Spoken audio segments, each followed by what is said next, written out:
BJP పాలనలో ప్రజాస్వామ్యం ప్రమాదంలో పడిందన్నారు ఉత్తమ్ కుమార్ రెడ్డి. బీజేపీ వల్ల వ్యవస్థలన్నీ ప్రమాదంలో పడ్డాయంటున్నారు. పార్లమెంట్ నామమాత్రంగా మిగిలిపోయిందంటున్నారు. మోదీ ప్రభుత్వాన్ని ఓడించాల్సిన బాధ్యత అందరిపై ఉందంటున్నారు. తెలంగాణకు ఏమీ చేయని బీజేపీకి ఓట్లు అడిగే హక్కు లేదంటున్నారు ఉత్తమ్. ఈ రోజు కేంద్ర ప్రభుత్వంలో 30 లక్షల ఉద్యోగాలు ఖాళీ ఉన్నాయి. మన కాబోయే ప్రధానమంత్రి రాహుల్ గాంధీ గారు మొన్ననే మాటిచ్చిండ్రు, కేంద్రంలో ఇండియా కూటమి అధికారంలో రాబోతుంది, రాహుల్ గాంధీ గారు ప్రధానమంత్రి కాబోతున్నారు.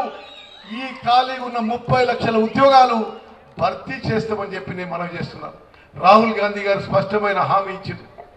మిత్రులారా, బీజేపీ దేశానికి తెలంగాణకి ఏమీ చేయకపోగా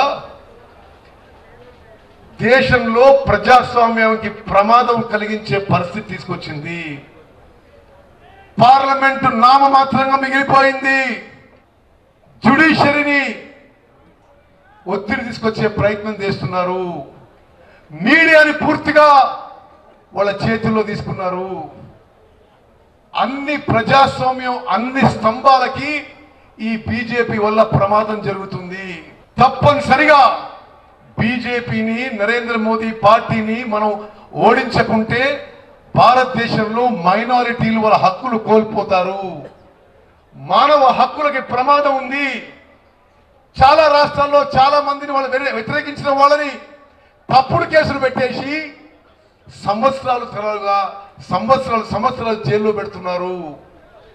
మరి ప్రతిపక్షానికి చెందిన ముఖ్యమంత్రులనే తప్పుడు కేసులు పెట్టి జైలుకు పంపిస్తున్నారు.